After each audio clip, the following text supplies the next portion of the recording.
በባህር ዳር ከተማ በዘንድሮ ዓመት 7 አዳዲስ ኢንዱስትሪዎች ስራ ጀመሩ። ስራ ከጀመሩት በተጨማሪ 42 ኢንዱስትሪዎች ወደ ስራ ለመግባት በማሽን ተከላ ላይ እንደሚገኙ ሰምተናል።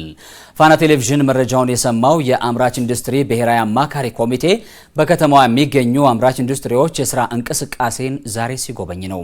ስለ ጉብኝቱ ተጨማሪ መረጃዎችን ሊያጋራን ባልደረባችን አለምሰገድ አሳዬ ከባህር ዳር በቀጥታ መስመራችን ላይ አግኝተነዋል። ከሱ ጋር አጠር ያለ ቆይታ አደርጋለሁ። አለምሰገድ እንደምን ውለሃል? አንተ ዛሬ በምትገኝበት በባህር ዳር የተለያዩ ስራ የጀመሩ ኢንዱስትሪዎች ጉብኝት እየተደረገባቸው ነው የሚገኘውና ምን አይነት ኢንዱስትሪዎች ናቸው ዛሬ የተጎበኙት? አጠቃላይ ያላቸው ቁመና ምን ይመስላል? መረጃው ልታጋራን ትችላለህ? አመሰግናለሁ በረከት። በዛሬው ዕለት እንግዲህ የኢትዮጵያ የአምራች ኢንዱስትሪ ብሔራዊ ካውንስል ኮሚቴ ነው በዚህ በባህር ዳር ከተማ ላይ ከፍተኛ የስራ ኃላፊዎችን ጭምር እንዲሁም የኮሚቴውን አባላት ይዞ ጉብኝት እያደረገ የሚገኘው። ጉብኝቱ እንግዲህ በብሔራዊ ካውንስሉ ኮሚቴ ሰብሳቢ በአምባሳደር ግርማ ብሩ የተመራ ነው ማለት ነው። እንግዲህ የኮሚቴው አባላት የሆኑ የኢንዱስትሪ ሚኒስትሩን አቶ መላኩ አለበልን ጨምሮ የግብርና ሚኒስትሩ እንዲሁም ልዩ ልዩ ከፍተኛ የፌዴራል የስራ ኃላፊዎች እንዲሁም የአማራ ክልል ርዕሰ መስተዳድር አረጋ ከበደን ጨምሮ የዘርፉ ባለድርሻዎች እንግዲህ በባህር ዳር ከተማ አምራች ኢንዱስትሪዎችን የስራ እንቅስቃሴ ተመልክቷል ማለት ነው። ኮሚቴው በዋናነት ምንን ታሳቢ አድርጎ ምንን መሰረት አድርጎ ምንን አቅዶ ወደዚህ ወደ ባህር ዳር መጥቶ ጉብኝት እያደረገ ነው የሚለውን ደግሞ ተጨማሪ መረጃ እንዲሰጡን የኢንዱስትሪ ሚኒስትር ዴኤታ የሆኑትን አቶ ታረቀኝ ቡሉልታን እዚህ ጋብዣቸው አጠቃላይ ቆይታ አደርጋለሁ። አቶ ታረቀኝ አመሰግናለሁ። ምንድነው የኮሚቴው ዋና ዓላማ እዚህ ባህር ዳር መጥቶ ጉብኝት ያደረገበት? እሺ አመሰግናለሁ። የብሔራዊ የአምራች ኢንዱስትሪ ካውንስል ተቋቁሞ ለአምራች ኢንዱስትሪ ዘርፉ የተለያዩ ድጋፎችን እያደረገ እንደሆነ ይታወቃል። በማዕከል ቁጭ ብሎ ከሚያደርጋቸው ድጋፍ በተጨማሪ እየወጣ በየኢንዱስትሪዎች ጉብኝት ያደርጋል። በጉብኝቱ ወቅት ከአምራቾች ከኢንዱስትሪ ባለቤቶች ጋር የምርት ሂደቱን በመመልከት የታዘቧቸውን ያዩዋቸውን ችግሮች ተመልሶ መፍትሄ ይሰጣል።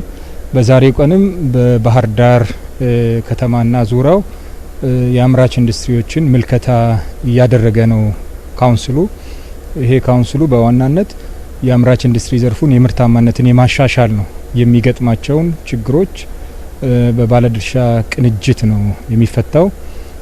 አሁንም ጠዋት እየተደረገ ያለው ጉብኝት የተለያዩ ኢንዱስትሪዎችን አይተናል። በዚህ ጉብኝታችን የኢንዱስትሪ ባለቤቶች ያነሷቸው ችግሮች አሉ። ለምሳሌ የኃይል አቅርቦት መቆራረጥ እንደ ችግር አንስተዋል። የፋይናንስ አቅርቦት፣ የኢንዱስትሪ ግብአቶች ችግሮች መኖራቸውና ሌሎችም ተነስተዋል።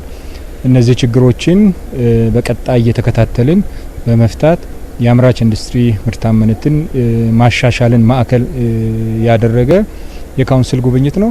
ስለዚህ ይሄ ለኢንዱስትሪዎች እንደ ልዩ እድል የሚወሰድ ጉብኝት ነው ማለት ነው። በጣም አሪፍ።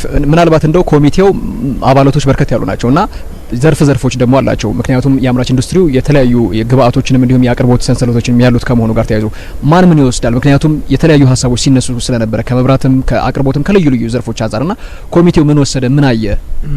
ለምሳሌ እስካሁን ከተጎበኙት ውስጥ አንደኛው ኤምኤስኤ የምግብ ኮምፕሌክስ ነው። ሌላው ደግሞ አባይ አግሮ ኢንዱስትሪ ነው።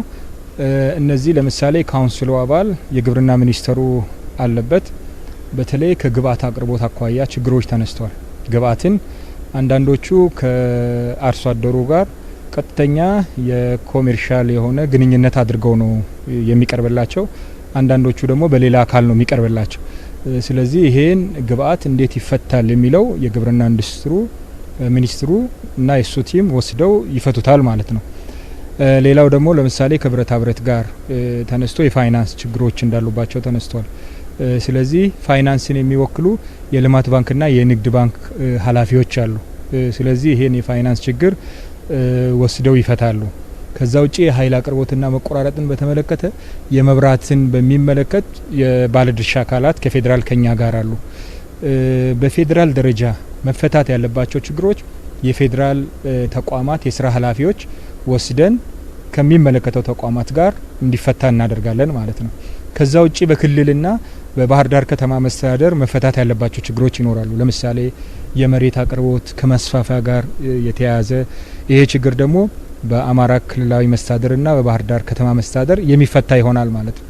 ስለዚህ ችግሩ የት ይፈታል የሚለው በክልል የሚፈታ አለ፣ በፌዴራል ተቋማት የሚፈታ ችግሮች ተወስደን በፌዴራል ደረጃ እንፈታዋለን። አፈጻጸሙን ክትትል ይደረግበታል ማለት ነው። ስለዚህ ይሄ ጥሩ አጋጣሚ ነው ብዬ ማንሳት እፈልጋለሁ። የኢንዱስትሪ ሚኒስትር ዴኤታ ታረቀኝ ቡሉልታ ለጊዜው ታመሰግናለሁ። ክቡራን ተመልካቾቻችን እነኚህ ሁሉ ጥረቶች ተደምረው የኢትዮጵያን የመስፈንጠር እንዲሁም ደግሞ የኢኮኖሚ እድገቷን ለማሳካት የሚደረጉ ውጤቶች ናቸው። ምክንያቱም እንግዲህ እንደምናስታውሰው ባለፈው ዓመት ብቻ የኢንዱስትሪው ሴክተር 13 በመቶ ለኢኮኖሚያችን እድገት የራሱን አበርክቶ አድርጓል። ከዛ ባሻገር ደግሞ ለጂዲፒውም እንግዲህ አይተኬ ሚናን ሲጫወት ቆይቷል። በዚህ ሂደት ውስጥ ደግሞ ኢትዮጵያ እንግዲህ እስፈነጠርበታለሁ በኢኮኖሚ የተሻለ ቦታ ደርስበታለሁ ብላ ለያዘችው እቅድ እንዲህ አይነት የኮሚቴዎች በተለይ ደግሞ ብሔራዊ ካውንስል ከፍተኛ የሆነ ስራዎችን ይሰራል። እንግዲህ ቀደም ብለው ሚኒስትር ዴኤታውም ሲያነሱልን እንደነበረው አምራች ኢንዱስትሪዎች የተለያዩ ችግሮች ያለባቸው እነኚህን መቅረፍ ለወደፊቷ ኢትዮጵያ እድገት የራሱን አዎንታዊ አበርክቶ ያደርጋል ማለት ነው። በማታው የዜና ውጃችን ደግሞ ሌሎች ተጨማሪዎችን ይዘን እንቀርባለን። ክቡራን ተመልካቾቻችን እጅግ አድርጌ አመሰግናለሁ። ለመሰገድ አንተንም እንግዳህንም መልካም ቀን ይሁንልህ።